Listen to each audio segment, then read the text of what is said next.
ذات نبی مرکز یکجہتی اسلام، افلاک سے اونچا شہلالاک کا ہے نام، ہے ذات نبی مرکز یکجہتی اسلام، افلاک سے اونچا شہلالاک کا ہے نام۔ اعوذ باللہ من الشیطان الرجیم، بسم اللہ الرحمن الرحیم، الحمد للہ رب العالمین بارئ الخلائق اجمعین، ثم الصلاة والسلام علی اشرف الانبیاء والمرسلین، حبیبنا و حبیب الہ العالمین، الذی سمی فی السماء احمد وفی الارضین بأبی القاسم محمد صلی اللہ علیہ وآلہ وسلم وعلى آلہ الطیبین الطاہرین المعصومین ولعنۃ الدائم ولا اعدائہم اجمعین من یوم عداوتہم الى قیام یوم الدین۔ السلام علیکم ورحمۃ اللہ وبرکاتہ۔ سیرت النبی آڈیو سیریز کی 45ویں قسط میں خوش آمدید۔ رسول خدا صلی اللہ علیہ وآلہ وسلم کے اعلان نبوت سے لے کر آپ کی ہجرت تک کے واقعات کو آپ کی خدمت میں بیان کر رہا ہوں۔ کل کی گفتگو میں جیسا کہ چند ایک واقعات آپ کی خدمت میں عرض کیے، حضرت حمزہ ابن عبد المطلب کا اسلام کا قبول کرنا، اللہ کے نبی پر اپنے ایمان کا اظہار کرنا، یہ ایک ایسا واقعہ تھا کہ جس نے اسلام کو تقویت دی۔ آج کی گفتگو میں بھی اسی دوران کے چند واقعات آپ کی خدمت میں عرض کروں گا۔ سب سے پہلا واقعہ وہ عتبہ ابن ربیعہ کا جو واقعہ تھا۔ عتبہ ابن ربیعہ ایک سردار تھا اور یہ نسبتاً بڑے سرداروں میں سے آتا تھا، مال و دولت کے حساب سے، قوم قبیلے کے حساب سے۔ یہ ابو سفیان کا سسر ہے اور ہندہ کا والد ہے، اور اس کا ایک بیٹا ابو حذیفہ ہے کہ جو مسلمان ہو گیا تھا، اور ایک اس کا بیٹا ولید کہ جو جنگ بدر میں مولا علی علیہ السلام کے ہاتھوں مارا گیا، اور یہ خود حضرت حمزہ کے ہاتھوں جنگ بدر میں وصل جہنم ہوا تھا۔ یہ واقعہ بھی میں ابن ہشام، سیرت ابن ہشام سے آپ کی خدمت میں نقل کر رہا ہوں۔ کہتے ہیں کہ عتبہ ابن ربیعہ جو ایک سردار تھا، ایک روز قریش کی مجلس میں بیٹھا ہوا تھا، اور رسول اللہ صلی اللہ علیہ وآلہ وسلم بھی اس دن مسجد حرام میں کعبے کے پاس تنہا تشریف رکھتے تھے۔ تو عتبہ نے کہا کہ اے گروہ قریش، میں جا کر محمد صلی اللہ علیہ وآلہ وسلم سے کچھ گفتگو کیوں نہ کروں، اس کے سامنے بعض ایسی باتیں پیش کروں کہ جن میں سے کچھ نہ کچھ وہ قبول کر لے، اور ان سے جو رعایتیں جو ہم چاہتے ہیں وہ ہم انہیں دے دیں، اور وہ ہم سے باز رہے۔ اور یہ اس طرح کی باتیں وہ کر رہا تھا کیونکہ حضرت حمزہ نے اسلام اختیار کر لیا تھا، اور انہوں نے دیکھ لیا تھا کہ رسول خدا کے ساتھی زیادہ ہو رہے ہیں اور بڑھتے چلے جا رہے ہیں۔ ان لوگوں نے کہا کیوں نہیں، اے ابو الولید اٹھو اور جاؤ اور رسول اللہ صلی اللہ علیہ وسلم کے پاس جا کر گفتگو کرو۔ تو عتبہ اٹھا اور آپ کی طرف چلا۔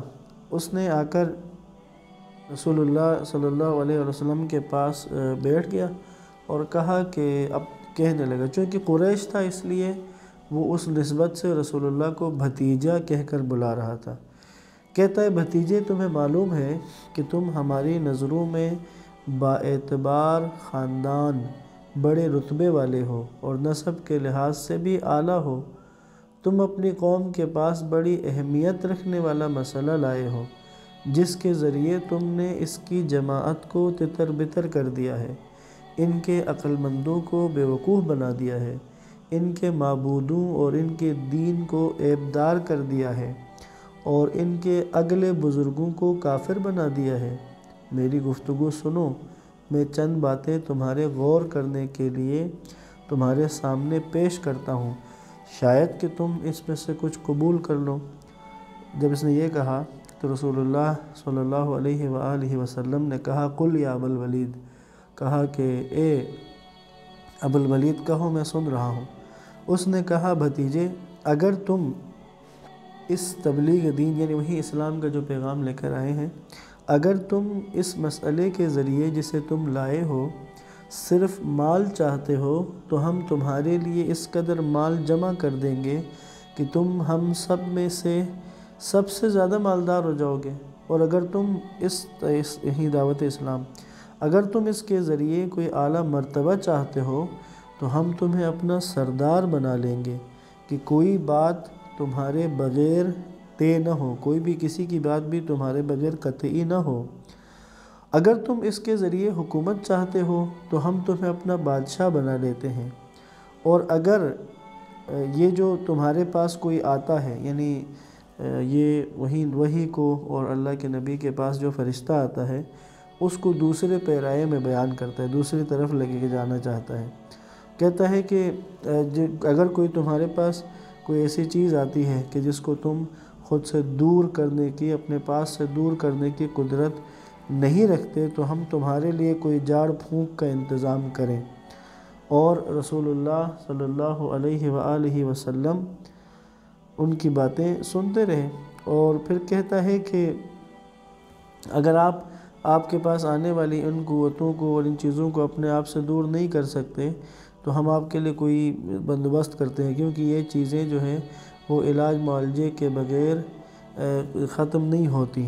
اس طرح کے الفاظ اس نے کہے۔ تو رسول خدا صلی اللہ علیہ وآلہ وسلم نے جب اس کی باتیں سنی تو جب یہ اپنی بات اس نے تمام کر لی تو اللہ کے نبی نے پوچھا، اے ابو الولید، کیا تم نے اپنی گفتگو ختم کر لی؟ اس نے کہا ہاں۔ آپ نے فرمایا میری بھی سن لو، اب میری بات سن لو گے؟ اس نے کہا اچھا سناؤ۔ تو اللہ کے نبی نے اس کے سامنے قرآن کی چند آیات کی تلاوت کی۔ یہ سورہ مبارکہ فصلت کی آیات تھی جو اللہ کے نبی نے عتبہ کو سنائی، وہ آپ کی خدمت میں عرض کر رہا ہوں۔ اعوذ باللہ من الشیطان الرجیم، بسم اللہ الرحمن الرحیم۔ حامیم تنزیل من الرحمن الرحیم، کتاب فصلت آیاتہ قرآنا عربیا لقوم یعلمون، بشیرا ونذیرا، فأعرض أكثرهم فهم لا يسمعون، وقالوا قلوبنا في أكنة مما تدعونا إليه وفي آذاننا وقر ومن بيننا وبينك حجاب فاعمل إننا عاملون، قل إنما أنا بشر مثلكم يوحى إلي أنما إلهكم إله واحد فاستقيموا إليه واستغفروه، وويل للمشركين الذين لا يؤتون الزكاة وهم بالآخرة هم كافرون، إن الذين آمنوا وعملوا الصالحات لهم أجر غير ممنون، قل أئنكم لتكفرون بالذي خلق الأرض في يومين وتجعلون له أندادا ذلك رب العالمين، وجعل فيها رواسي من فوقها وبارك فيها وقدر فيها أقواتها في 4 أيام سواء للسائلين، ثم استوى إلى السماء وهي دخان فقال لها وللأرض ائتيا طوعا أو كرها قالتا آتينا طائعين۔ بنام خدائے رحمان رحیم۔ حامیم خدائے رحمان رحیم کی نازل کردہ کتاب ہے، ایسی کتاب جس کی آیات کھول کھول کر بیان کی گئی ہیں، ایک عربی زبان کا قرآن علم رکھنے والوں کے لیے بشارت دیتا ہے اور تنبیہ بھی کرتا ہے، لیکن ان میں سے اکثر نے منہ پھیر لیا ہے، پس وہ سنتے نہیں ہیں، اور وہ کہتے ہیں جس چیز کی طرف تم ہمیں بلاتے ہو اس کے لیے ہمارے دل غلاف میں ہیں اور ہمارے کانوں میں بھاری پن ہے اور ہمارے درمیان اور تمہارے درمیان پردہ حائل ہے، پس تم اپنا کام کرو ہم اپنا کام کرتے ہیں۔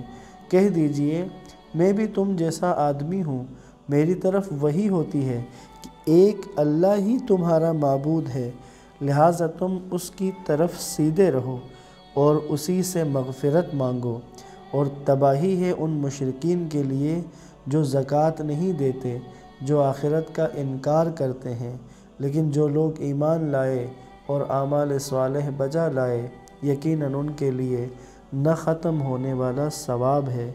کہہ دیجئے، کیا تم اس ذات کا انکار کرتے ہو اور اس کے لیے مد مقابل قرار دیتے ہو جس نے زمین کو 2 دن میں پیدا کیا؟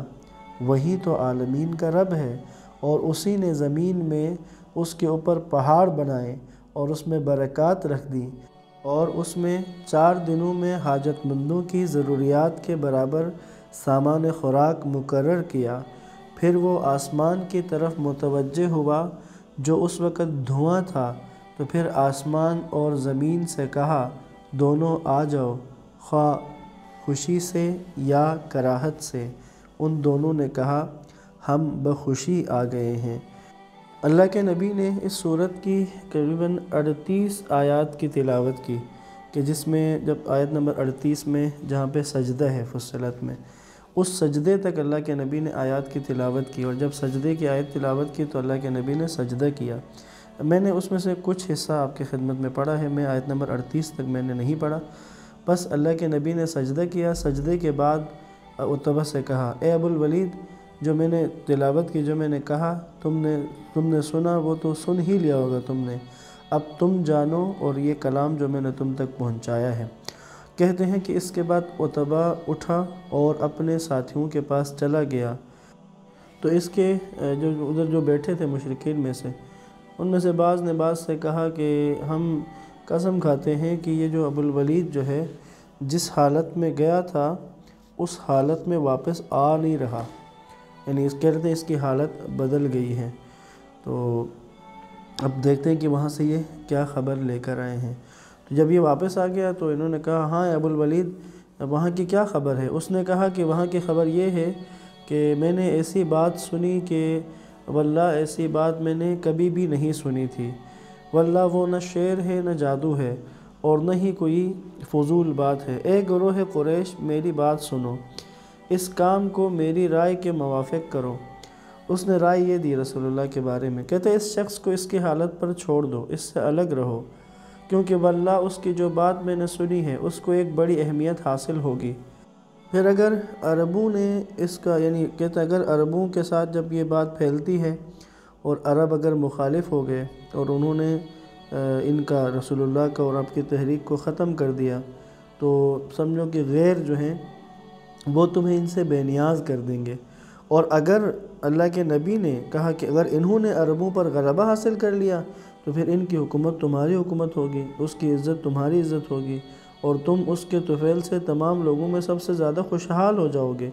ان لوگوں نے کہا، اے ابو الولید، واللہ اس نے تجھ پر اپنی زبان کا جادو کر دیا ہے۔ تو اس نے کہا کہ میری تو اس کے متعلق رائے یہی ہے، باقی جو تمہیں مناسب لگے وہ تم کر لو۔ ایک اور اہم واقعہ بھی عرض کر دوں، کہتے ہیں کہ ابو جہل بیٹھا ہوا تھا ادھر ہی کے پاس ایک اور دن، کسی دن میں، تو وہ کہتا ہے کہ تم ایک گروہ قریش دیکھتے ہو کہ محمد کس طرح ہمارے دین کو برا شمار کرتا ہے، ہمارے آباء و اجداد کو، ہمارے خداؤں کو برا کہتا ہے، ہمیں بے عقل اور بیوقوف کہتا ہے۔ خدا کی قسم، کل میں اس کی گھات میں بیٹھوں گا، ایک پتھر میں اپنے پہلو میں رکھوں گا، جب محمد صلی اللہ علیہ وسلم سجدے میں سر رکھیں گے تو میں ان کے سر کو اس پتھر کے ساتھ توڑ دوں گا۔ دوسرے دن کہتے ہیں کہ صبح سویرے حضرت صلی اللہ علیہ وآلہ وسلم نماز کے لیے مسجد الحرام میں وارد ہوئے، رکن یمانی اور حجر اسود کے درمیان نماز کے لیے کھڑے ہوئے۔ قریش کا ایک گروہ جو ابو جہل کے ارادے سے آگاہ تھا، وہ سوچ رہے تھے کہ کیا ابو جہل اس مقابلے میں کامیاب ہوگا یا نہیں۔ پیغمبر اکرم صلی اللہ علیہ وآلہ وسلم نے سر سجدے میں رکھا، آپ کا پرانا دشمن اپنی گھات کی جگہ سے اٹھا، پیغمبر کے قریب آیا، لیکن فوراً ہی ایک عجیب رعب اس کے دل پر چھا گیا۔ ڈرتے ہوئے، کانپتے ہوئے، چہرے کا رنگ اڑا ہوا قریش کے پاس پلٹ گیا۔ تمام لوگ دوڑ کر اس کے سامنے آئے، کہا، وہیں اس کا جو نام ابا حکم تھا، لیکن ہم کہیں گے، اے ابو جہل، تجھے کیا ہو گیا؟ اس نے بڑی نرم اور دھیمی آواز میں، جو اس کے خوف میں، یعنی جو خوف دوڑ کر، جو اس کا خوف نمایاں کر رہی تھی، کہتا ہے، ایک عجیب منظر میری نظروں کے سامنے آ کر مجسم ہو گیا جسے میں نے ہرگز نہیں دیکھا تھا، اس وجہ سے میں اپنے ارادے سے باز آیا۔